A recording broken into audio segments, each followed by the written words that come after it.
آج انشاءاللہ میں آپ کے ساتھ ابراہیم علیہ السلام کی ایک دعا شیئر کروں گی۔ ابراہیم علیہ السلام اللہ سبحانہ وتعالیٰ کے دوست تھے۔ اللہ سبحانہ وتعالیٰ کسی کو اپنا دوست کہے یہ کوئی معمولی مقام نہیں۔ قرآن مجید میں اللہ سبحانہ وتعالیٰ فرماتے ہیں وَاتَّخَذَ اللَّهُ إِبْرَاهِيمَ خَلِيلًا، اور اللہ نے ابراہیم کو دوست بنا لیا۔ اور خلیل کا لفظ جو ہے وہ عام دوستی کے لیے بھی نہیں، خاص دوست۔ اس کے باوجود کہ اللہ سبحانہ وتعالیٰ ان کو اپنا دوست کہتے ہیں، ابراہیم علیہ السلام کے اندر اتنی عاجزی ہے کہ وہ جب بھی اللہ تعالیٰ کا کوئی حکم ملتا ہے تو وہ اس کے آگے جھک جاتے ہیں۔ قرآن مجید میں اللہ تعالیٰ فرماتے ہیں اذ قال له ربه اسلم قال اسلمت لرب العالمین، کہ جب اس کے رب نے اس سے کہا کہ جھک جاؤ تو کہا کہ میں رب العالمین کے لیے جھک گیا۔ اسی طرح ہر موقع پر وہ اللہ تعالیٰ سے دعائیں کرتے ہیں۔ دعا کرنا اللہ تعالیٰ کو بہت پسند ہے۔ جو بندہ اللہ تعالیٰ سے مانگتا ہے اللہ تعالیٰ اس سے خوش ہوتا ہے، باوجود اس کے کہ اللہ تعالیٰ کو یہ معلوم ہے کہ بندے کی ضرورت کیا ہے۔ بہت سے لوگ یہ بھی کہتے ہیں کہ جب اللہ تعالیٰ کو پتہ ہی ہے تو ہمیں مانگنے کی کیا ضرورت ہے، وہ خود ہی دے دے گا، وہ تو دلوں کے حال جانتا ہے۔ کوئی شک نہیں، وہ جانتا ہے، لیکن اس کے باوجود وہ اس بات کو پسند کرتا ہے کہ بندے اس سے مانگے، اور جب کوئی اس سے نہیں مانگتا وہ تو ناراض ہوتا ہے۔ اس کے برعکس ہم دیکھتے ہیں کہ انسان جب انسانوں سے مانگتا ہے تو انسان ناراض ہوتے ہیں۔ قریبی رشتوں سے بھی اگر آپ کچھ مانگنا شروع کر دیں تو وہ بھی نظریں پھیر لیں گے۔ انسان سب سے زیادہ اپنے ماں باپ کے قریب ہوتا ہے۔ شادی کے بعد اگر بیٹیاں ایک دفعہ ماں باپ کے پاس جاتی ہیں کچھ مانگنے کے لیے، دوسری دفعہ جاتی، تیسری دفعہ، تو وہ کہتے ہیں کہ روز ہی تم آ جاتی، اب تمہارا اپنا گھر ہے، اپنا کام خود چلاؤ۔ لیکن اللہ سبحانہ تعالیٰ تو ماں باپ سے بھی زیادہ پیار کرنے والا ہے انسان سے، اور وہ چاہتا ہے کہ بندہ اپنی ہر حاجت، ہر ضرورت اس کے سامنے رکھے۔ اور جب انسان اس سے مانگتے ہیں اور سارے انسان جو کچھ بھی مانگنا چاہتے ہیں مانگے، اور اللہ تعالیٰ ان سب کو وہ سب کچھ عطا بھی کر دے جو وہ مانگ رہے ہیں، تو اس سے بھی اللہ تعالیٰ کے خزانوں میں کچھ کمی نہیں آتی۔ اب رمضان کا موقع ہے، قریب آ رہا ہے رمضان، ایک ایک دن کر کے شعبان گزرتا چلا جا رہا ہے۔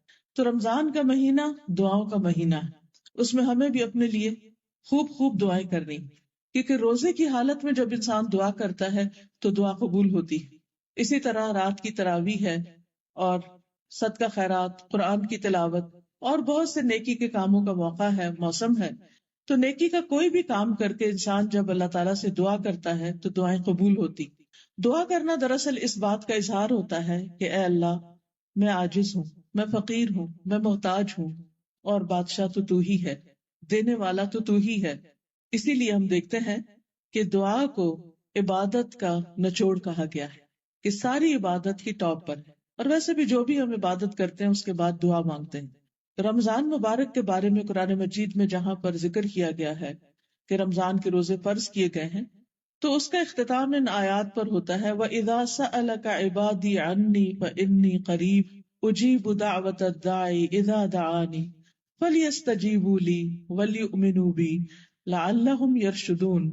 وَإِذَا سَأَلَكَ عِبَادِي عَنِّي، جب آپ سے میرے بندے میرے بارے میں پوچھیں کہ اللہ کہاں ہے، وہ سنتا ہے یا نہیں، کیا وہ ہماری دعائیں سنے گا، تو انہیں بتا دیجئے فَإِنِّي قَرِيبٌ، کہ میں تو یقیناً قریب ہوں، بالکل قریب ہوں۔ یعنی باوجود اس کے کہ وہ اپنے عرش پر ہے، لیکن وہ ہلکی سے ہلکی آواز حتیٰ کہ دل میں اٹھنے والے خیالات تک سے وہ واقف ہے۔ قرآن مجید میں اللہ تعالیٰ فرماتے ہیں وَلَقَدْ نَعْلَمُ مَا تُوَسْوِسُ بِهِ نَفْسُهُ، ہم یہ بھی جانتے ہیں کہ انسان کے نفس میں، انسان کے دل میں کیا خیالات اٹھتے ہیں، تو وہ بہت قریب ہے۔ اجیب دعوت الداعی اذا دعانی، میں جواب دیتا ہوں دعا کرنے والے، پکارنے والے کی پکار کا جب بھی وہ مجھے پکارتا ہے۔ دن کو پکارتا ہے، رات کو پکارتا ہے، آہستہ آواز میں پکارتا ہے، بلند آواز سے پکارتا ہے، دل ہی دل میں پکارتا ہے، وسپر کرتا ہے، کہیں پر بھی پکارتا ہے۔ میں اس کی دعا سنتا ہوں اور میں اس کا جواب دیتا ہوں کہ بندے میں نے سن لی تیری دعا، فَلْيَسْتَجِيبُوا لِي، بس چاہیے کہ وہ بھی میری بات مانے۔ یعنی اگر بندے یہ چاہتے ہیں کہ اللہ تعالیٰ ان کی دعائیں قبول کرے تو بندوں کے اوپر بھی ایک ذمہ داری عائد ہوتی، اور وہ ذمہ داری کیا ہے کہ وہ بھی اللہ تعالیٰ کی اطاعت کرے۔ اب دیکھیے کہ کسی بھی ریلیشن شپ میں دو طرفہ معاملہ ہوتا ہے، کوئی بھی ریلیشن شپ ہارڈلی ون سائیڈڈ ہوتا ہے، وہ تو ریلیشن شپ بنتا ہی نہیں. تو اللہ سبحانہ و تعالیٰ اور بندے کے درمیان جو ریلیشن شپ ہوتا ہے وہ بھی اسی طرح اسٹرانگ ہوتا ہے جب انسان اللہ تعالیٰ سے اپنا تعلق ڈیولپ کرے اور پھر اسی سے دعا کرے اور پھر اس کی طرف سے قبولیت کی بات آئے. تو بہرحال انسان جب اس سے مانگتا ہے اور وہ سنتا ہے تو وہ چاہتا ہے کہ ہم بھی اس کی سنیں. اس کے لیے آپ دیکھیے، تھوڑی دیر کے لیے سوچئے کہ اگر ہم اللہ سبحانہ و تعالیٰ کی بات مان ہی نہیں رہی، وہ دن میں 5 دفعہ ہمیں پکارتا ہے حی علی الصلاح، حی علی الفلاح، آؤ نماز کی طرف، آؤ کامیابی کی طرف، اور ہم سنی انسنی کر دیں، اٹھے ہی نہ اپنی جگہ سے، جھکے ہی نہ اس کے آگے، چھوڑے ہی نہ اپنا بستر یا اپنی بات چیت یا جو بھی ہم کام کر رہے ہیں، اور پھر اس کے بعد کہیں کہ اللہ تعالیٰ میں تو آپ کی بات نہیں مان رہی، یعنی عمل سے کہیں، زبان سے نہیں. زبان سے تو نہیں کوئی کہتا، لیکن عمل سے میں تو نہیں مان رہی، ہاں آپ میری بات ضرور مان لیں. تو یہ تو بڑی عجیب بات ہے. اگر ہم چاہتے ہیں کہ اللہ تعالیٰ ہماری بات سنے تو ہمیں چاہیے کہ ہم بھی اللہ تعالیٰ کی بات سنیں. فَلْيَسْتَجِيبُوا لِي وَلْيُؤْمِنُوا بِي، اور چاہیے کہ وہ مجھ پر ایمان لائیں، اعتماد کریں کہ میں ضرور ان کی بات سنوں گا، ان کو سب کچھ دینے پر قادر ہوں. لعلہم یرشدون، شاید کہ وہ سیدھی راہ پائیں، ہدایت پائیں، یعنی انہیں چیزیں اپنے صحیح پرسپیکٹو میں نظر آنے لگے. تو بہرحال ہم سب کے لیے دعا کا راستہ کھلا ہے. قبولیت اس طرح ہوتی ہے کہ یا تو انسان جو کچھ مانگتا ہے وہ اس کو فوراً مل جاتا ہے، بعض اوقات وہ کئی سال کے بعد ملتا ہے. جیسے ابراہیم علیہ السلام نے ایک دعا مانگی تھی کہ میری امت میں سے ایک رسول بھیجنا، یعنی میری نسل میں سے نبی صلی اللہ علیہ وسلم کی آمد کی دعا تھی، جو انہی میں سے ہو جو ان کو کتاب اور حکمت کی باتیں پڑھ کر سنائے، ان کو کتاب کی تعلیم دے، ان کے اوپر تیری آیات پڑھے، ان کا تزکیہ کرے. تو یہ دعا تقریباً 2500 سال بعد قبول ہوئی، یعنی ابراہیم علیہ السلام کے 2500 سال بعد نبی صلی اللہ علیہ وسلم تشریف لائے. تو کبھی کبھی بہت دیر سے بھی دعائیں قبول ہوتی ہیں. اسی طرح کچھ اور دعائیں بھی ایسی ہیں.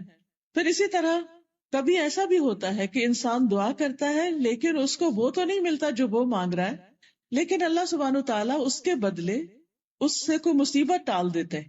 کوئی بیماری آ رہی ہوتی ہے، کوئی مالی نقصان ہو رہا ہوتا ہے، کہیں اور کسی قسم کی کوئی تکلیف یا حادثہ ہوتا ہے جو انسان کی تقدیر میں ہوتا ہے، لیکن انسان دعا مانگ رہا ہوتا ہے تو اللہ تعالیٰ وہ نہیں دیتے لیکن اس کو بچا لیتے ہیں.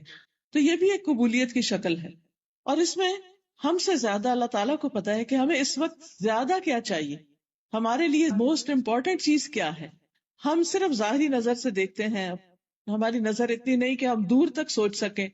بعض اوقات ہم چھوٹی چھوٹی چیزیں مانگتے ہیں، اللہ تعالیٰ اس سے بڑی چیز دینا چاہتا ہے. بعض اوقات ہم اپنے بچوں کے لیے کچھ گول سیٹ کر لیتے ہیں، ہم چاہتے ہیں کہ ہمارا بچہ بس یہی بن جائے، لیکن وہ نہیں بنتا، کیونکہ اللہ تعالیٰ اس کو اس سے بھی بڑا کچھ اور بنانا چاہتے ہیں. لیکن اس کے لیے بعض راہیں بڑی کٹھن ہوتی ہیں، مشکل ہوتی.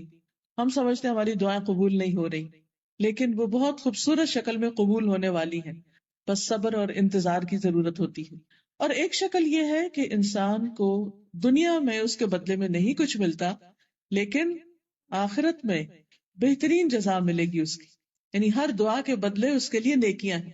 اور جب انسان آخرت کا بدلہ دیکھے گا تو سوچے گا کاش دنیا میں مجھے کچھ بھی نہ ملتا، آج سب کچھ یہی ملتا. لیکن آج ہم دنیا میں چونکہ اس زندگی کی اتنی اہمیت کو جانتے نہیں، اس لیے یہی چاہتے ہیں کہ جو کچھ ہے بس ہمیں یہی مل جائے. پھر ایک چیز یہ ہے کہ ہم عموماً جو دعائیں مانگتے ہیں وہ مادی چیزوں کی ہوتی ہیں، وقتی ضروریات کی ہوتی. لیکن آج جو دعا میں ابراہیم علیہ السلام کی آپ کے ساتھ شیئر کروں گی وہ بہت ہی خوبصورت دعا ہے. انہوں نے جو چیز مانگی وہ بے مثال ہے. وہ کہتے ہیں رب ہب لی حکما والحقنی بالصالحین واجعل لی لسان صدق فی الآخرین واجعلنی من ورثۃ جنۃ النعیم واغفر لأبی انہ کان من الضالین ولا تخزنی یوم یبعثون یوم لا ينفع مال ولا بنون الا من اتى اللہ بقلب سلیم. کہتے رب ہب لی حکما، اے میرے رب مجھے حکمت عطا کر، مجھے نفع مند علم عطا کر، والحقنی بالصالحین، اور مجھے صالحین کے ساتھ ملا دے، نیک لوگوں کی مجلس عطا کر، واجعل لی لسان صدق فی الآخرین، اور بعد والوں میں میرا ذکر خیر جاری کر دے، واجعلنی من ورثۃ جنۃ النعیم، اور مجھے جنت النعیم کے وارثوں میں شامل کر دے. وغفر لأبی، میرے باپ کو بخش دے، انہ کان من الضالین، بے شک وہ بھٹکے ہوئے لوگوں میں سے تھا، ولا تخزنی یوم یبعثون، اور مجھے رسوا نہ کرنا اس دن جب سب لوگ دوبارہ اٹھائے جائیں گے، یوم لا ینفع مال ولا بنون، جس دن مال اور بیٹے کام نہ آئیں گے، الا من اتی اللہ بقلب سلیم، مگر جو اللہ کے پاس سلامت دل لے کر آیا، تو سلامت دل جو ہے یہ انسان کو وہاں پر فائدہ دے گا۔ تو بہرحال اس دعا میں بہت ہی جامع دعا ہے اور ہم سب کو بھی اپنے لیے مانگنی چاہیے۔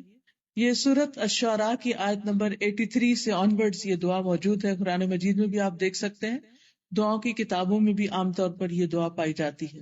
سب سے پہلی چیز جو مانگی گئی وہ ہے رب ہب لی حکمن، اللہ مجھے حکم عطا کر، حکمت عطا کر، فیصلے کی قوت عطا کر، فائدہ مند علم عطا کر۔ یاد رکھیے عربی زبان بہت وسیع زبان ہے، اس میں ایک لفظ کے اندر کئی کئی معنی چھپے ہوئے ہوتے ہیں۔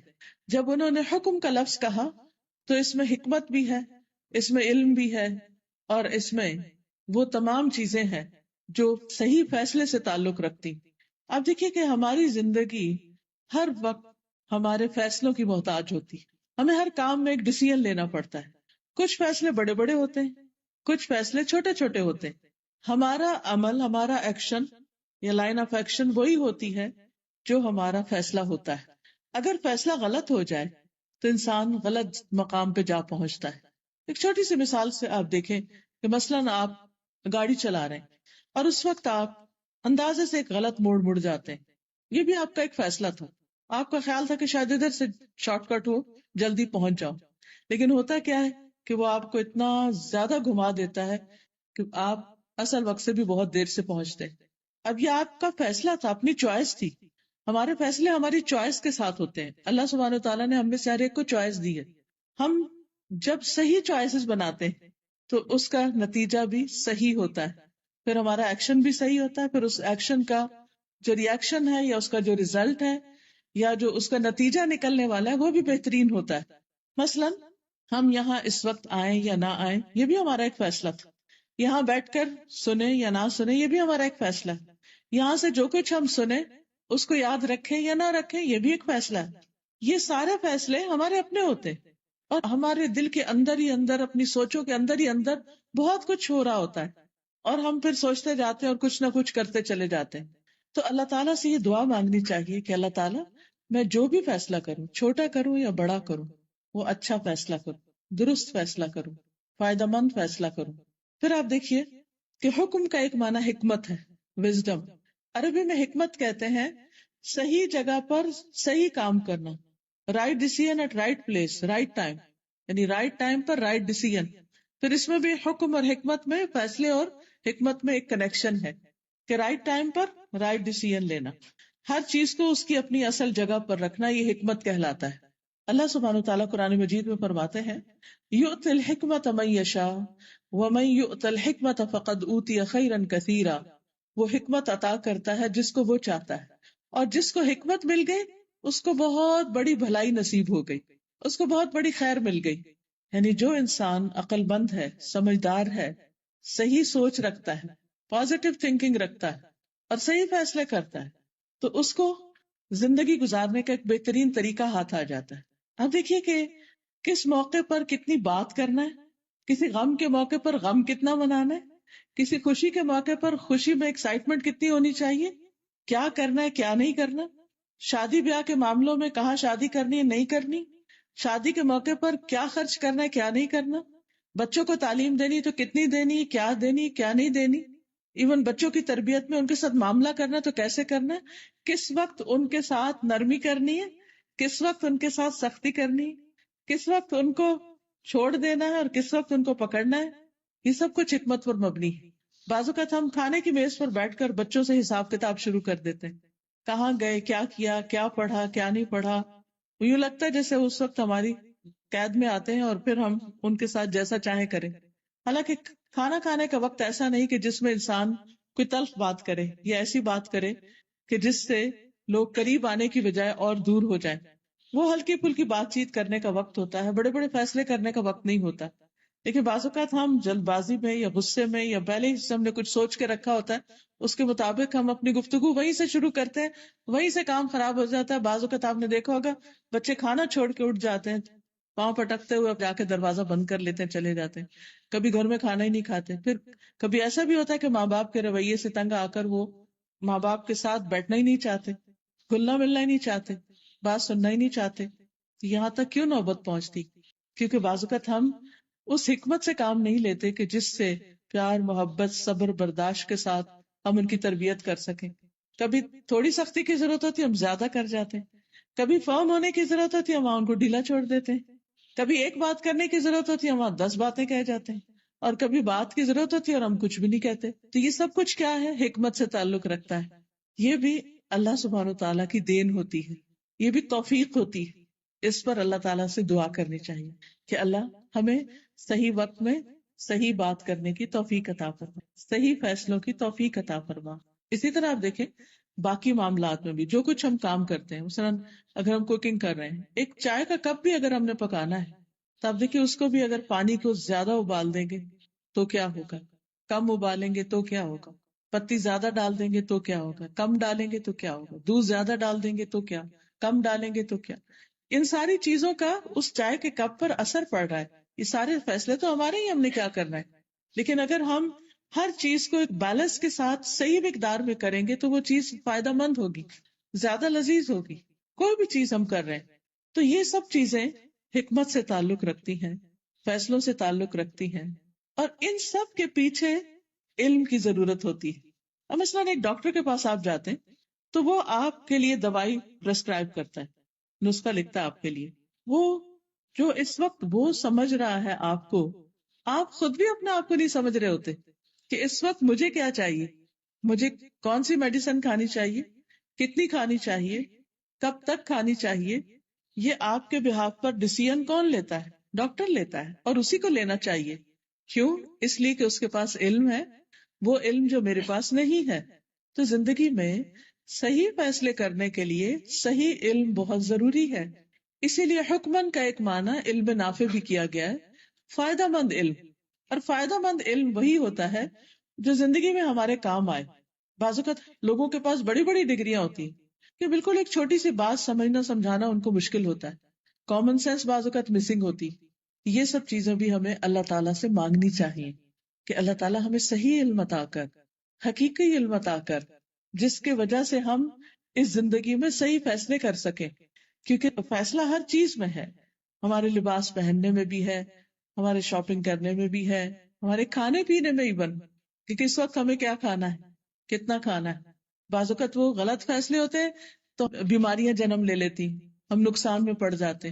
تو اللہ سے دعا کرنی چاہیے کہ یا رب ہمیں صحیح نور عطا کر، بصیرت عطا کر، ہمارے دل کی آنکھیں کھول دے، ہمیں حقیقت دکھا دے، معاملات کی تہہ تک پہنچنا سکھا دے. کیونکہ بعض اوقات ہم صرف سرفیس پر ہی چیزوں کو دیکھ کر ججمنٹل ہو جاتے ہیں، اس کی ڈیپتھ میں نہیں جاتے.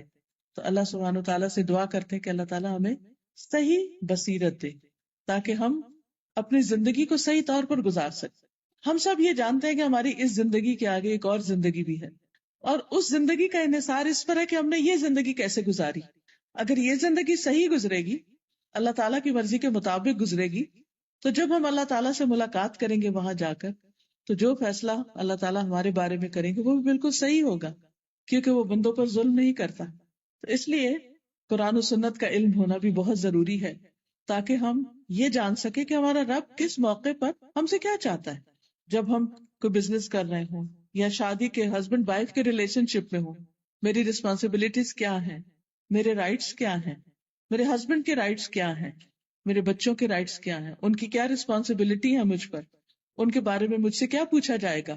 پھر اسی طرح ہماری عبادات ہیں، کن چیزوں سے نماز ہوتی ہے، کن چیزوں سے نہیں ہوتی، کن چیزوں سے روزہ ہوتا ہے، کن چیزوں سے نہیں ہوتا. حج پہ جا رہے ہیں، زکوٰۃ دینے کا معاملہ ہے، زکوٰۃ کب فرض ہوتی ہے، کتنے مال پر ہوتی، کتنی نکالنی چاہیے، کس کس کو دینی چاہیے. یہ بالکل بیسک فرائض میں سے. ان سب کے بارے میں ہمارے رائٹ ڈیسیژن اسی وقت ہو سکتے ہیں جب ہمارے پاس نالج ہوگا. مثلا ہم نماز پڑھتے ہیں تو بعض اوقات ہم اس میں بھول جاتے ہیں، تو ہمیں سمجھ نہیں آتی کہ سجدہ صاحب کرنا ہے یا نہیں کرنا، وہ ڈیسیژن نہیں لے پا رہے ہوتے. اس کی وجہ کیا ہوتی ہے؟ بعض اوقات لیک آف نالج ہوتا ہے، بعض اوقات علم ہوتا ہے پھر بھول چکا ہوتا ہے کیونکہ ہم نے اس کو تازہ نہیں کیا ہوتا. اسی طرح باقی تمام معاملات میں بھی نیبرز کے ساتھ کس طرح رہنا ہے، اپنے سروینٹس کے ساتھ کیسے رہنا ہے. ویسے تو ہمیں معلوم ہوتا ہے، لیکن سب سے بیسٹ طریقہ کیا ہے اس معاملے میں؟ ہمیں آخرت کے اعتبار سے کہاں کیا ملنے والا ہے. اور دنیا میں جب ہم کوئی کام کرتے ہیں تو ہمارا ہمیشہ یہ دل چاہتا ہے کہ ہم نمبر 1 ہوں، ہم سب سے آگے ہوں. ہم سب کی یہی خواہش ہوتی ہے، بڑی نیچرل سی خواہش ہے. اسی طرح آخرت کے بارے میں بھی ہماری یہی خواہش ہونی چاہیے. اور پھر یہ صرف حکم یا علم یا حکمت صرف اپنے لیے نہیں مانگے، اپنے بچوں کے لیے بھی مانگے کہ اللہ ان کو بھی علم عطا کر، تاکہ وہ بھی اپنی زندگی میں صحیح ڈیسیژنز لیں. ہم سب کو اپنے بچوں کے بارے میں بہت فکر ہوتا ہے، شادی کرتے تب فکر ہوتا ہے، کہیں جاب کرنے جائیں تب فکر ہوتا ہے، پڑھنے جائیں تب فکر ہوتا ہے، پتہ نہیں کیا کریں گے، پتہ نہیں کیسے کریں گے، پھر پیچھا بھی کرتے رہتے ہیں، پتہ بھی کرتے رہتے ہیں. تو جب ہم ان کو کچھ دعائیں سکھا دیں گے اور وہ بھی اللہ سے مانگیں گے تو بہت حد تک اطمینان ہو جائے گا. دوسری چیز جو ابراہیم علیہ السلام نے مانگی وہ الحقنی بالصالحین، کہ اللہ مجھے نیک لوگوں کے ساتھ ملا. اللہ سبحانہ و تعالیٰ نے ان کو اپنا دوست بنایا، لیکن اس کے باوجود وہ انسانوں میں سے نیک انسانوں کی کمپنی چاہ رہے ہیں، کیونکہ اکیلا انسان بہت کچھ نہیں کر سکتا. اسے کوئی بھی کام کرنے کے لیے لائک مائنڈیڈ پیپل چاہیے ہوتے ہیں، جن کی کمپنی میں وہ کمفرٹیبل فیل کرتا ہے، جن کے ساتھ مل کر اس کا دل خوش ہوتا ہے، جن کے ساتھ مل کر اس کا دل و دماغ روشن ہو جاتا ہے اور وہ بہتر فیصلے کر سکتا ہے. آپ نے دیکھا ہوگا کہ زندگی میں 2 طرح کے لوگ آپ کو ملتے ہیں. ایک وہ ہے جو ملتے ہیں اور آپ کی زندگی میں خوشیاں بکھیر دیتے ہیں، اور ایک وہ ہے جن کو مل کے آپ پریشان ہو کے اٹھتے ہیں اور آپ کے دل پہ ایک بوجھ ہوتا ہے. تو یہ صالحین یعنی ایسے اچھے لوگ کہ جن کو مل کے واقعی مجھے خوشی نصیب ہو، میں کامیابی کی طرف بڑھوں، جو مجھے صحیح فیصلے کرنے کے لیے مددگار ہوں. تو یہ دعا بہت ہی امپورٹنٹ دعا ہے. آپ دیکھیے کہ ہم آج جو کچھ ہے نا، ہمیں بنانے میں بہت سے لوگوں کا ایک حصہ ہے. وہ ہمارے پیرنٹس ہو سکتے ہیں، وہ ہمارے رشتے دار ہو سکتے ہیں، وہ ہمارے ٹیچرز ہو سکتے ہیں، وہ ہمارے نیبرز ہو سکتے ہیں، وہ مختلف جگہوں پر آپ کے مختلف دوست ہو سکتے ہیں. اور اس میں دوستوں کا ایک بہت بڑا حصہ ہوتا ہے. یعنی ہم سب اچھی طرح جانتے ہیں کچھ چیزیں ہم نے کتابوں سے سیکھی، لیکن بہت سی چیزیں ہم نے ہیومن انٹریکشن سے سیکھی، لوگوں سے مل کر، میل ملاقات کر کے، تبادلہ خیال کر کے، باتیں کر کے، اس سے ہم نے بہت کچھ سیکھا. اور وہ سیکھنا بڑا آسان بھی ہوتا ہے اور بڑا خوشگوار بھی ہوتا ہے کہ جب آپ کسی کے پاس بیٹھتے ہیں، ایک بات کرتے ہیں، وہ آپ کو کوئی اور اچھی بات بتاتا ہے. پھر ایسے لوگ کہ جو آپ کو دھوکہ نہ دیں، جو آپ سے جیلس نہ ہوں، جو آپ کے سنسیئر فرینڈز ہوں، یہ ساری انسان کی بہت بنیادی ضرورت ہے. یہ بھی اللہ سے مانگنی چاہیے.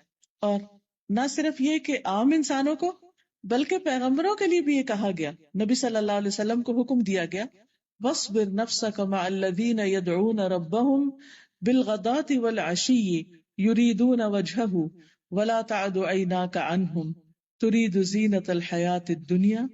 اور اپنے آپ کو روک کر رکھیے، اپنے آپ کو ملا کر رکھیے ان لوگوں کے ساتھ جو اپنے رب کو صبح و شام پکارتے ہیں، جو اللہ کا چہرہ چاہتے ہیں، اور آپ ان سے اپنی نگاہ نہ ہٹائیے. یعنی آپ کو کیا حکم دیا کہ کن لوگوں کی کمپنی اختیار کیجیے؟ جو اپنے رب کو یاد کرنے والے. کیونکہ جب آپ ایسے لوگوں کے ساتھ بیٹھیں گے تو وہ آپ کو اللہ کی یاد دلائیں گے. اور اللہ کی یاد ایسی چیز ہے کہ جس سے دلوں کو اطمینان ہوتا ہے، جس سے دل خوش ہوتے ہیں، جس سے انسان کو سرور ملتا ہے. تو اچھی کمپنی، اچھے دوست زندگی کی خوبصورتی. اور نہ صرف یہ کہ زندگی میں، بلکہ مرنے کے بعد بھی. اچھے دوست مرنے کے بعد بھی کبھی نہیں بھولتے انسان، وہ دعاؤں میں یاد رکھتے ہیں. جبکہ مرنے کے بعد سب سے زیادہ انسان کو دعاؤں کی ضرورت ہوتی. اچھے دوست قیامت کے دن بھی نہیں بھولتے، وہ اپنے دوستوں کی تلاش میں ہوں گے. حتیٰ کہ ایک روایت میں یہ آتا ہے کہ جب جنت والے جنت میں چلے جائیں گے اور جہنم والے جہنم میں چلے جائیں گے تو ایک شخص اپنے رب سے کہے گا کہ یا رب، میرا ایک دوست تھا دنیا میں اس کو یہاں نہیں دیکھ رہا اور اس کے بغیر میرے یہاں رہنے میں مزہ نہیں. تو اسے پتا چلے گا کہ اس کا وہ دوست تو جنت میں جانے کی بجائے وہ جہنم میں جا چکا، کسی بھی وجہ سے جو بھی ہو. تو وہ سفارش کرے گا کہ یا رب، میرے اس دوست کو وہاں سے نکال دے، اسے بھی میرے ساتھ جنت میں پہنچا دے. تو اچھے دوست نہ صرف یہ کہ دنیا کی مشکلات میں کام آتے ہیں، آپ کے غم اور دکھ بانٹتے ہیں، آپ کے دلوں کا بوجھ دور کرتے ہیں، آپ کی مدد کرتے ہیں مختلف مواقع پر، بلکہ آخرت میں بھی فائدہ مند ثابت ہوں گے.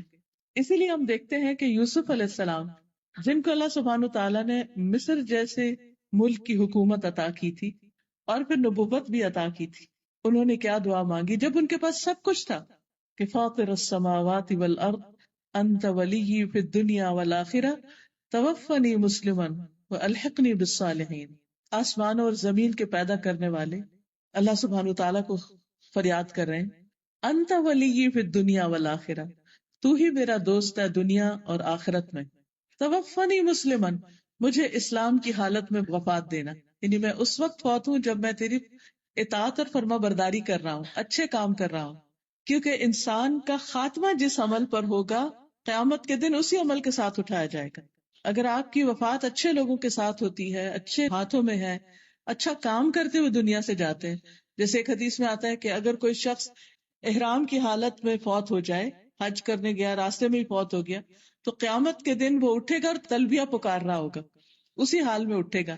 اسی طرح اور بھی کچھ لوگوں کے بارے میں آتا ہے کہ جس طرح کی ان کی زندگی ہوگی اسی طرح کی وہ قیامت کے دن اٹھیں گے، یعنی آخری عمل جو ہوگا. تو کہتے ہیں توفنی مسلمن، کہ اللہ مجھے اسلام کی حالت میں فوت کرنا، اس حال میں کہ میں تیرا فرما بردار ہوں. وَأَلْحِقْنِي بِالصَّالِحِينَ، اور مجھے نیک لوگوں کے ساتھ ملا دے. ان کے پاس کس چیز کی کمی تھی؟ نہ دین کی نہ دنیا کی، ہر چیز تھی ان کے پاس، لیکن انہوں نے مانگا تو کیا مانگا؟ اچھے دوست مانگے، اچھی کمپنی مانگی. تو ہم سب کی بھی ایک بہت بڑی ضرورت ہے کہ ہمارے آس پاس کے لوگ، ہمارے ملنے جلنے والے، وہ اچھے ہوں، اس سینس میں کہ ہمارے لیے سنسیئر ہوں. انسان ملتا تو بہت سے لوگوں سے رہتے ہیں، لیکن ہم نہیں جانتے کہ وہ ہمارے لیے کیا جذبات رکھتے ہیں اور وہ کس وجہ سے ہماری دوستی چاہتے ہیں. آپ دیکھیے کہ بعض اوقات دوستی کے پیچھے بھی کوئی مطلب ہوتا ہے، اور جب انسان کو پتا چلتا ہے کہ کوئی شخص صرف مطلب کے لیے دوستی کر رہا ہے تو یہ بہت تکلیف دہ ہوتا ہے. اور دنیا میں کئی دفعہ پتا چل جاتا ہے کہ جو سنسیئر دوست ہوتے ہیں وہ ہمیشہ ساتھ دیتے ہیں، اور جو مطلب کے دوست ہوتے ہیں وہ مطلب پورا ہونے کے بعد نظر نہیں آتے. تو جب انسان نیک لوگوں کی دوستی مانگے گا، اچھے لوگوں کی، صالح کا مطلب ہوتا ہے اچھا، نیک، تو پھر وہ ہمیشہ کے لیے آپ کے لیے سنسیئر ہوں گے، آپ کے خیر خواہ ہوں گے، آپ سے سچی محبت کرنے والے ہوں گے. اور انسان کو اس دنیا میں اور خاص طور پر اس مٹیریلسٹک دور میں، یعنی ہمیشہ سے لوگوں کے اندر دنیا کی ایک محبت رہی ہے، لیکن آج کا دور میں کچھ زیادہ ہو گئی ہے یہ چیز. شاید ہماری نانی دادی کے وقت لوگ اتنا مٹیریلسٹک نہیں تھے جتنا اب ایک دنیا کی دوڑ لگ گئی ہے، ہر شخص اس دوڑ میں ایک طرح سے شریک ہوتا جا رہا ہے، تو اس میں بعض اوقات رشتوں کی پہچان بھی بھول جاتی. تو ایسے میں انسان جب یہ دعا کرتا ہے تو اس کو خاص خوشی اور سکون حاصل ہوتا ہے. اچھا، بچوں کی تربیت میں بھی آپ دیکھیے کہ اگر آپ کے بچوں کے دوست اچھے ہیں تو آپ بہت ہی خوش قسمت ہیں، پھر آپ کو فکر کی ضرورت نہیں، کیونکہ اچھے دوست ان کو اچھی راہ ہی بتائیں گے، اچھے مشورے دیں گے اور ان کو صحیح راستہ ملے گا. اور اگر ان کی کمپنی اچھی نہیں تو خواہ آپ نے گھر سے کتنی بھی تربیت کی ہو، بری کمپنی میں بیٹھ کے عام طور پر بچے پھر ویسے ہی ہونے لگتے ہیں، کیونکہ وہ انکار نہیں کر سکتے دوستوں کے مطالبات کا. بہت سے بچے پڑھنے میں بہت اچھے، قابل، سمجھدار، سب کچھ، لیکن برے دوستوں نے ان کو کسی کام کا نہیں چھوڑا. تو اس میں جو ہم اپنے بچوں کو نصیحتیں کریں یا ان کے لیے جس چیز کی فکر کریں اور جس چیز پر ہم نظر رکھیں وہ ان کے دوست بھی ہیں. اور یہ بچپن سے ہی، چھوٹی عمر سے ہی. ہمارے والد بہت میک شور کرتے تھے کہ ہم کہیں سے کوئی گالی نہ سیکھ کے آئیں، کوئی بیڈ ورڈ نہ یوز کریں، کوئی بولنے میں یا کسی ایسی چیز میں کوئی چیز شامل نہ ہو جائے کہ جو تربیت میں خلل ڈالے. تیسری چیز جو ابراہیم علیہ السلام نے مانگی وہ تھی وَاجْعَلْ لِي لِسَانَ صِدْقٍ فِي الْآخِرِينَ، کہ بعد والوں میں میری سچی نام بری کرنا. ہر انسان کو جانا ہے دنیا سے، لیکن ہر شخص مرنے کے بعد اپنے آثار چھوڑ کے جائے گا جس کے ساتھ اس کی یادیں وابستہ ہوں گی. اس وقت بھی آپ دیکھیے کہ جتنے بھی آپ کے دوست ہیں، رشتہ دار ہیں، ان سب کے بارے میں آپ کی ایک سوچ ہے کہ ان کے ساتھ ایک آپ کا تصور ہے، ان کا ایک امیج ہے آپ کے ذہن میں. جب ان کا نام لیا جاتا تو آپ کو ان کی خاص تصویر نظر آنے لگتی کہ فلاں فلاں ایسا ہے، فلاں کا دل بہت بڑا ہے، فلاں بڑا بخیل ہے، فلاں اچھا ہے، فلاں اچھا نہیں ہے. ہمیشہ ایک فیلنگ ہوتی ہے یا کچھ وائبز ہوتی ہیں جو انسان کو محسوس ہوتی ہیں. اب آپ دیکھیے کہ مرنے کے بعد ہم کیا یادیں چھوڑ کر جائیں گے، لوگ ہمیں کس نام سے یاد کریں گے، یہ بھی بہت امپورٹنٹ ہے. کیونکہ مرنے کے بعد انسان کا جو نامہ اعمال ہے وہ تو بند ہو جاتا ہے. 3 چیزیں مرنے کے بعد بھی فائدہ دیتی ہیں: نیک اولاد جو دعائیں کرتی، علم جس سے فائدہ اٹھایا جاتا ہے، صدقہ جاریہ، اور مال جو اچھے کاموں میں انسان لگائے اور بعد میں اس کے لیے صدقہ جاریہ بنے. اور اس کے علاوہ لوگوں کی گواہیاں، لوگوں کی گواہیاں کہ وہ کسی کے پیٹھ پیچھے کیا کہتے ہیں اس کے بارے میں، اس کی تعریف کرتے ہیں یا اس کی برائیاں کرتے ہیں۔ اب آپ دیکھیے کہ ہر شخص اپنے اپنی سوچ کے مطابق کچھ کہتا ہے، لیکن وہ جو شعر بھی ہے نا کہ زبان خلق، جی جزاک اللہ، زبان خلق کو نقارہ خدا سے، یہ جو زبان خلق ہے نا، اس کی بھی اپنی ایک اہمیت، اس کی بھی ایک امپورٹنس۔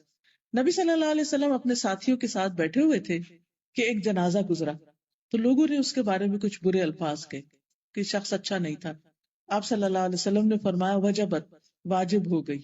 لوگوں نے عرض کیا کہ یا رسول اللہ صلی اللہ علیہ وسلم کیا واجب ہو گئی؟ فرمایا جہنم واجب ہو گئی۔ تو لوگ بہت ڈر کے پوچھا کہ کس وجہ سے؟ آپ نے فرمایا ان باتوں کی وجہ سے جو تم اس شخص کے خلاف کر رہے تھے، یعنی تمہاری جو گواہیاں تھی، تم جو کچھ اس کے بارے میں کہہ رہے تھے، اس کی وجہ سے اس کا یہ انجام ہے۔ پھر ایک اور جنازہ گزرا، لوگوں نے اس شخص کی تعریف کی، آپ نے فرمایا وجبت، پوچھا گیا کیا؟ فرمایا جنت۔ وجہ پوچھی گئی تو بتایا گیا تمہاری اچھی تعریف کی وجہ سے۔ اب دیکھیے ہم عام طور پر ایک جملہ دہراتے ہیں، مجھے نہیں کسی کی پرواہ، جو مرضی کوئی کہے، میں تو بس جو ہوں سو ہوں۔ ٹھیک ہے، پرواہ نہیں ہونی چاہیے، انسان کو خود اچھا ہونا چاہیے، اور جب وہ اچھا ہوگا تو انشاءاللہ اللہ تعالیٰ اس کی اچھی شہرت بھی کر دے گا۔ لیکن یہ ضرور یاد رکھنا چاہیے کہ اللہ تعالیٰ ہمارے آثار بھی لکھ رہے ہیں۔ سورۃ یاسین آپ سب پڑھتے ہیں، اس میں آتا ہے انا نحن نحیی الموتى ونکتب ما قدموا وآثارهم، بے شک ہم مردوں کو زندہ کریں گے اور ہم لکھ رہے ہیں جو وہ آگے بھیج رہے ہیں اور جو وہ اپنے پیچھے آثار چھوڑ رہے ہیں، جو ان کے فٹ پرنٹس ہیں، جو پیچھے یادیں چھوڑ کے جا رہے ہیں، جو کام دنیا میں چھوڑ کر جا رہے ہیں۔ کوئی کتاب لکھتا ہے، کوئی لوگوں کو ٹرین کرتا ہے، کوئی اچھی کنٹریبیوشن کرتا ہے، جو بھی اس کا نام بعد میں رہ جاتا ہے۔ تو جب تک وہ نام جس حوالے سے بھی باقی ہے، اچھے یا برے سے، وہ اس کے حق میں اجر یا اس کے لیے سزا کا باعث بنتا رہتا ہے۔ تو ابراہیم علیہ السلام نے اس کی بھی دعا مانگی، اور آپ دیکھیے کہ ابراہیم علیہ السلام کی دعا کتنی اچھی طرح قبول ہوئی کہ اس کے بعد اللہ تعالیٰ نے ان کی نسل میں خیر جاری کی، ان کو اسماعیل اور اسحاق جیسے بیٹے عطا کیے۔ اسحاق علیہ السلام سے یعقوب علیہ السلام پیدا ہوئے، یعقوب علیہ السلام سے آگے ان کے 12 بیٹے، اور انہی میں سے یوسف علیہ السلام، اور انہی میں سے بنی اسرائیل کی نسل چلی۔ دوسرے بیٹے اسماعیل علیہ السلام سے نبی صلی اللہ علیہ وسلم پیدا ہوئے، اور دنیا میں آپ کا ذکر خیر جاری ہوا۔ اب دیکھیے ہم سب اپنی نمازوں میں جو درود پڑھتے ہیں اس میں ابراہیم علیہ السلام کا ذکر خیر کرتے ہیں، یہ ان کی دعا کی قبولیت کا نتیجہ ہے۔ لاکھوں کروڑوں لوگ ہر روز اپنی نمازوں میں ابراہیم علیہ السلام کے لیے دعا کر رہے ہیں، اللہم بارک، اللہم صلی علی محمد وعلی آل محمد کما صلیت علی ابراہیم وعلی آل ابراہیم انک حمید مجید، اور اللہم بارک علی محمد وعلی آل محمد کما بارکت علی ابراہیم وعلی آل ابراہیم۔ تو ہر نماز میں ان کا ذکر خیر ہوتا ہے۔ یہ کیوں ذکر خیر ہوتا ہے؟ ان کی برکتوں کا اور ان پر اللہ کی رحمتوں کا، کیونکہ انہوں نے زندگی میں کام ایسے کیے، اگرچہ انہیں کافی امتحانوں سے گزرنا پڑا، لیکن وہ ہر جگہ ثابت قدم رہے اور نیکی پر جمے رہے، تو اللہ تعالیٰ نے ان کے لیے خیر و بھلائی کے دروازے کھول دیے، اور ان کو دنیا میں بھی خیر و بھلائی عطا کی، اور آخرت میں تو ہے ہی۔ اچھا، جو بچوں کی ہم تربیت کریں تو ان کو ہم ضرور یہ سکھائیں کہ بیٹا تم جو کچھ بھی کرو گے اس سے تمہاری ایک شہرت بنے گی، اچھی بنے گی تو وہ تمہارے کام آئے گی، اور اگر تمہاری شہرت خراب ہوئی تو کوئی تم پہ ٹرسٹ نہیں کرے گا، خواہ جاب کرو یا بزنس کرو، وہ سب چیزیں کاؤنٹ ہوتی، اس کا تمہیں نقصان ہوگا۔ اور پھر وَجْعَلْنِي مِن وَرَثَةِ جَنَّةِ النَّعِيمِ کہ انسان ہمیشہ اپنی آخرت کو یاد رکھے اور وہاں کے لیے بھی دعا کرے کہ اللہ نعمتوں بھری جنت میں داخل کرنا۔ دنیا میں ہم کیا چاہتے ہیں؟ ہمارا گھر کیسا ہو؟ گھر ہو، اس میں گارڈن بھی ہو، اس میں پھلدار درخت ہو، اس میں پھول ہو، اس میں ہر آرام کی چیز ہو، نعمت ہو، ڈریم ہوم۔ تو وہ ڈریم ہوم دنیا میں ہوتا بھی ہے، لیکن جو جنت ہے اس کے مقابلے میں تو کچھ بھی نہیں۔ اس لیے آخرت کے گھر کی دعا کرنی چاہیے کہ اللہ تعالیٰ وہاں ہمیں نعمتیں عطا کرنا، ہمارا انجام اچھا کرنا، کیونکہ وہ زندگی کبھی بھی ختم ہونے والی نہیں۔ اس دنیا کی جتنی بھی نعمتیں ہیں، جو کچھ بھی ہے، وہ سارے کا سارا ایک دن ختم ہو جائے گا، لیکن وہاں سب کچھ ہمیشہ باقی رہنے والا ہے۔ وہاں کی خوشیاں، آرام، جنت وہ جگہ جہاں کوئی بیمار نہیں ہوگا، جہاں کوئی بوڑھا نہیں ہوگا، جہاں کبھی کسی پر کوئی غم، دکھ اور تکلیف نہیں ہوگا، کوئی بڑھاپا نہیں آئے گا. تو اس جنت کی انسان کو تمنا کرنی چاہیے. ایک حدیث میں آتا ہے کہ ایک اعرابی آپ کے پاس آیا اور کہنے لگا کہ کیا جنت میں ببول کا درخت ہوگا؟ کیونکہ عربوں کے یہاں وہ ہر قسم کے درخت نہیں ہوتے تھے، تو وہ درخت قیمتی شمار ہوتا تھا. تو آپ نے فرمایا ہاں ہوگا. اس نے کہا پھر اس میں کانٹے بھی ہوں گے؟ آپ نے فرمایا ہاں کانٹے ہوں گے، لیکن اس کے ایک کانٹے کے اندر مومن کے لیے 70,000 کھانے ہوں گے، اور ہر کھانے کا رنگ دوسرے سے مختلف ہوگا.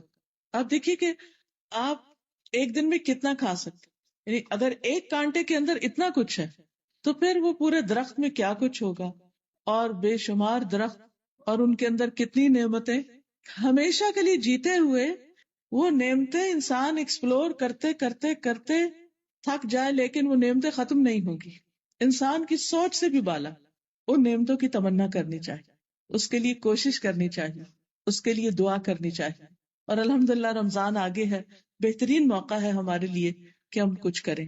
ابراہیم علیہ السلام نے یہ بھی دعا مانگی کہ اللہ میرے باپ کو بخش دے. ہمیں اپنی دعا میں اپنے والدین کو یاد رکھنا چاہیے، کیونکہ والدین کے ساتھ جو نیکی کی جاتی ہے وہ ایسی نیکی ہے جس کا بدلہ اللہ تعالیٰ دنیا میں بھی دیتے. جب کبھی کوئی مشکل وقت ہو نا، پریشانی کا وقت ہو، یا بچے بات نہ مانے، یا کوئی بچوں کی طرف سے کوئی دکھ تکلیف ہو، والدین کے ساتھ احسان کریں. زندہ ہیں تو ان کے کسی کام آئیں، ان کا دل خوش کر دیں. اور اگر فوت ہو چکے ہیں تو ان کے لیے کوئی صدقہ خیرات کریں، ان کے لیے دعائیں کریں، انشاءاللہ پریشانی دور ہوگی. اس کے برعکس اگر کوئی والدین کے ساتھ زیادتی کرتا ہے، ان کو ستاتا ہے، تو یہ ان گناہوں میں سے ہے جس کی سزا دنیا میں بھی انسان کو ملتی. ہم میں سے کون ہے جس نے اپنے ماں باپ کو تنگ نہ کیا؟ یہ ان کی گریٹنس ہوتی ہے کہ وہ ہمیں ان ساری باتوں کے باوجود معاف ہی کرتے چلے جاتے ہیں، اور ہم کتنا بھی تنگ کریں وہ خوش ہی رہتے ہیں اور دعائیں ہی کرتے چلے جاتے ہیں الا ماشاء اللہ. تو ہمیں بھی اپنے والدین کو دعاؤں میں یاد رکھنا چاہیے. یہ دعائیں پھر واپس پلٹ کر ہمیں کو فائدہ دینے والی ہیں، ہمارے ہی کام آنے والی ہیں. ان کو تو دیں گی لیکن ہمیں بھی پلٹ کے آئیں گی. اور خاص طور پر اللہ تعالیٰ نے جو دعا قرآن مجید میں سکھائی ہے، رب ارحمہما کما ربیانی صغیرا، اللہ ان دونوں پہ رحم فرما جس طرح انہوں نے مجھے بچپن میں چھوٹا سا پالا تھا، میرے ساتھ بہت تکلیف اٹھائی تھی.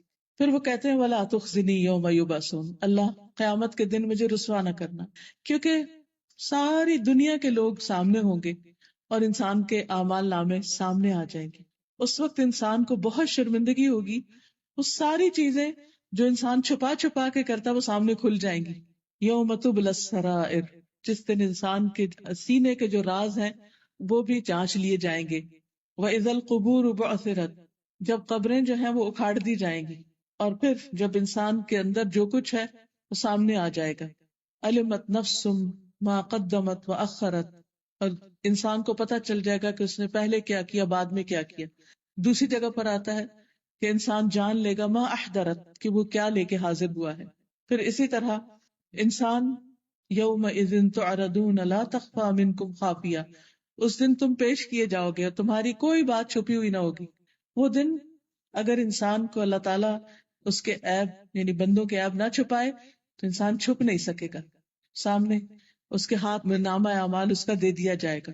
فَأَمَّا مَنْ أُوتِيَ كِتَابَهُ بِيَمِينِهِ، اور دوسری طرف وَأَمَّا مَنْ أُوتِيَ كِتَابَهُ بِشِمَالِهِ، کچھ لوگوں کا نامہ اعمال دائیں ہاتھ میں ہوگا اور کچھ کا بائیں میں. جو دائیں ہاتھ میں ہوگا وہ کہے گا فَيَقُولُ هَاؤُمُ اقْرَءُوا كِتَابِيَهْ، آؤ پڑھو میرا نامہ اعمال.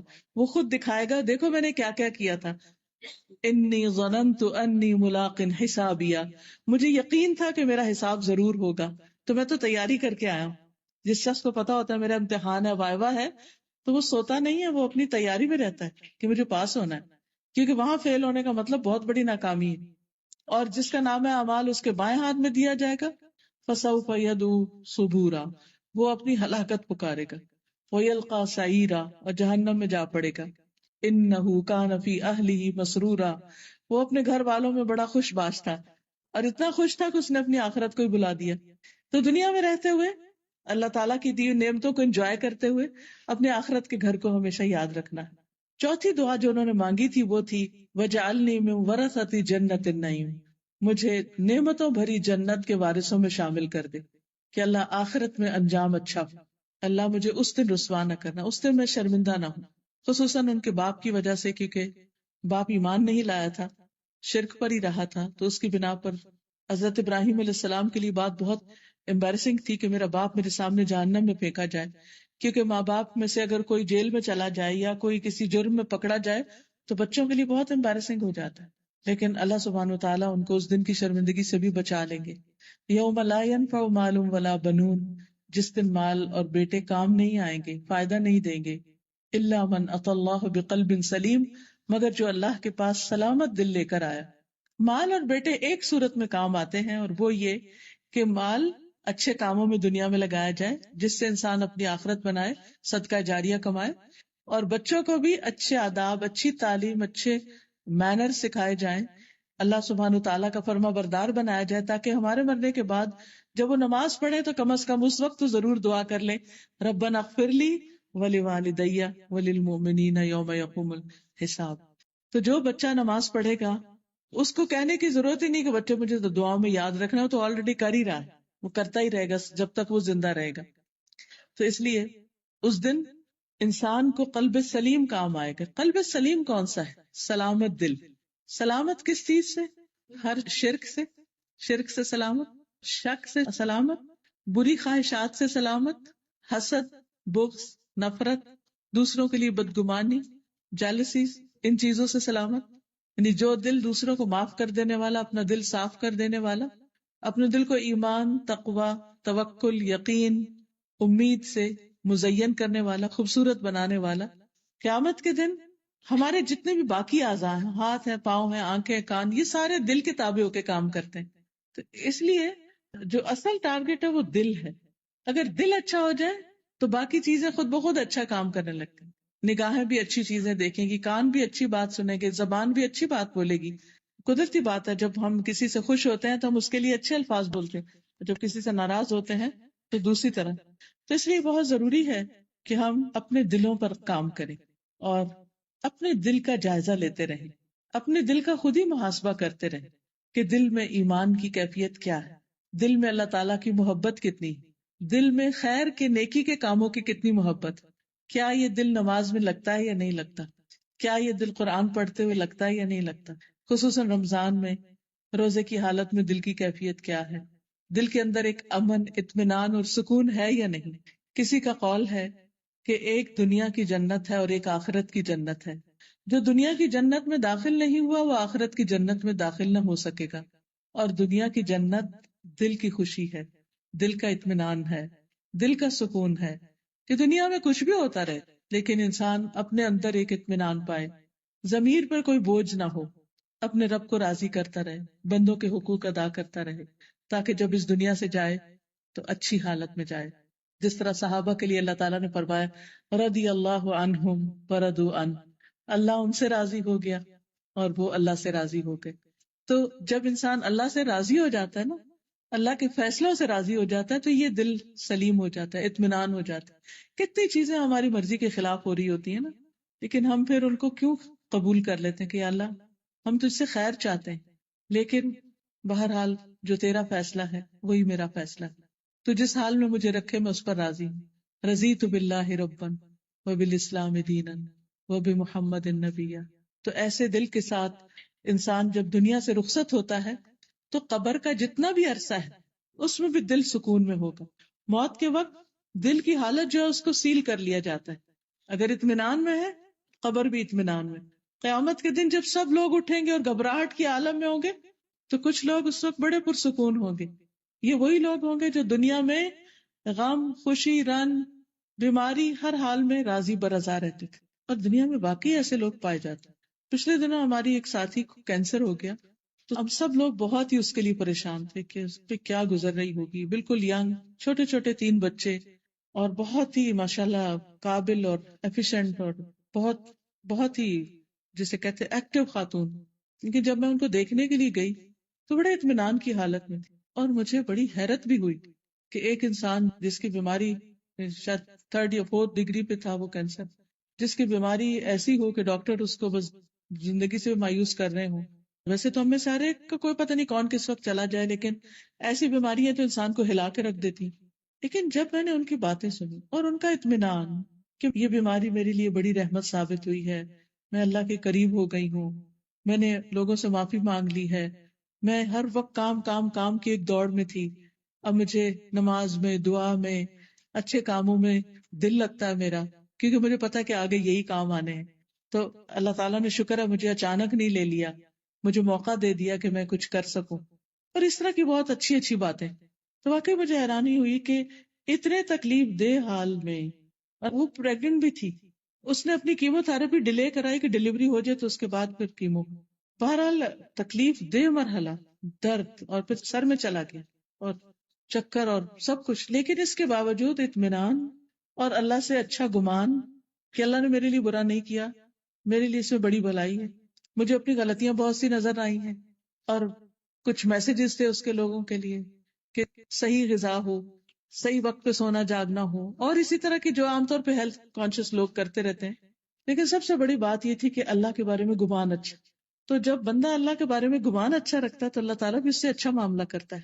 لیکن جب وقت مصیبت آتی ہے، اس وقت ہمارے منہ سے کیا نکلتا ہے، اصل مشکل تو یہ ہے نا، آخری وقت میں کیا نکلے گا۔ تو جب کوئی اس حال میں دنیا سے رخصت ہو کہ اس کا گمان اللہ کے بارے میں اچھا، تو آگے اچھا ہی اچھا ہے۔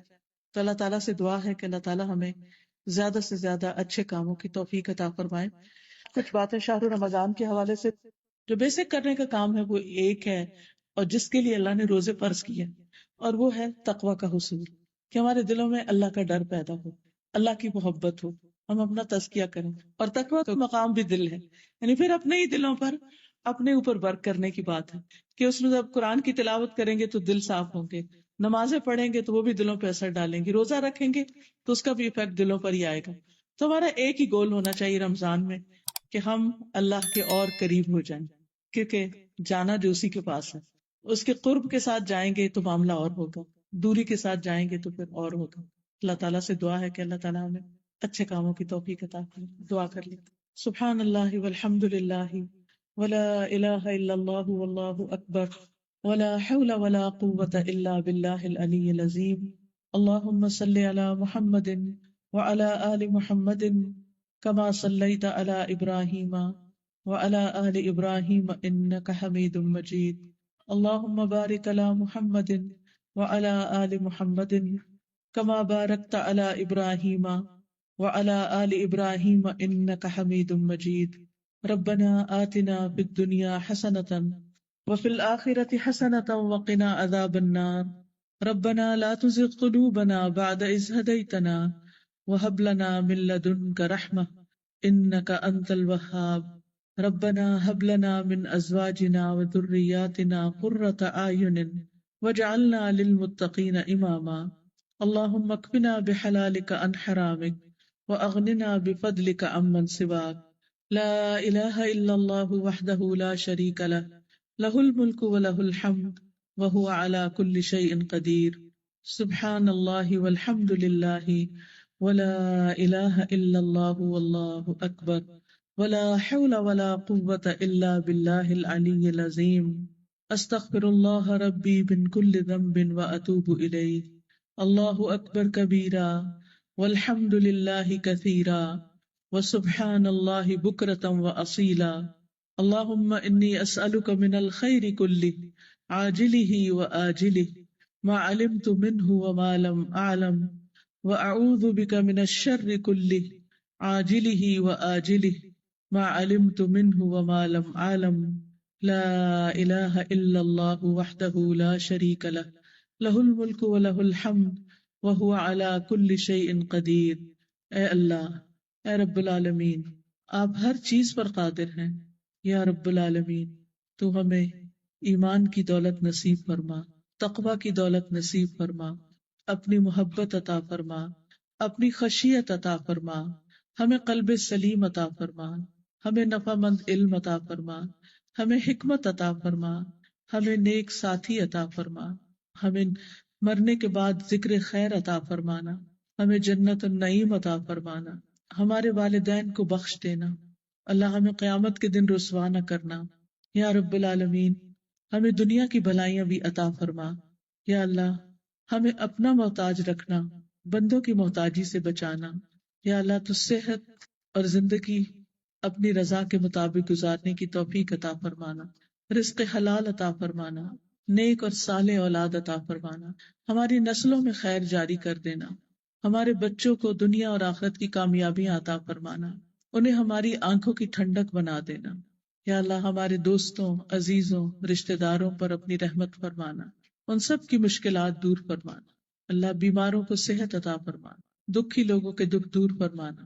اللہ افواج پاکستان کی حفاظت فرمانا، ان کو دن دگنی رات چگنی ترقی عطا فرمانا، انہیں ہر دشمن اور ہر حاسد کے شر سے محفوظ رکھنا۔ یا رب العالمین، جو کچھ وہ کر رہے ہیں، جو بھی ملک و دین کی خدمت کر رہے ہیں، یا اللہ اس خدمت کو قبول فرما اور ان کو دنیا اور آخرت میں عزت عطا فرما۔ یا رب العالمین، تو ہم سب پر اپنی رحمت فرما، جنہوں نے اس مجلس کا اہتمام کیا ہے انہیں اس کی بہترین جزا عطا فرما، ان کے مال جان عزت آبرو ہر چیز میں برکت عطا فرما۔ جتنی بھی بہنیں یہاں آئی ہیں ان کے دلوں میں جو نیک دعائیں اور تمنائیں ہیں ان کو پورا فرما۔ یا حی یا قیوم برحمتک استغیث، اللہ ہم تجھ سے ہر خیر کا سوال کرتے ہیں اور ہر شر سے تیری پناہ میں آتے ہیں۔ اللہ تو ہمیں خیر اور بھلائی کے کاموں میں آگے بڑھنے کی توفیق دے۔ اللہ تعالی ہمارا انجام اچھا کرنا، دنیا میں بھی اور آخرت میں بھی ہر طرح کی رسوائیوں سے محفوظ رکھنا۔ ربنا تقبل منا انک انت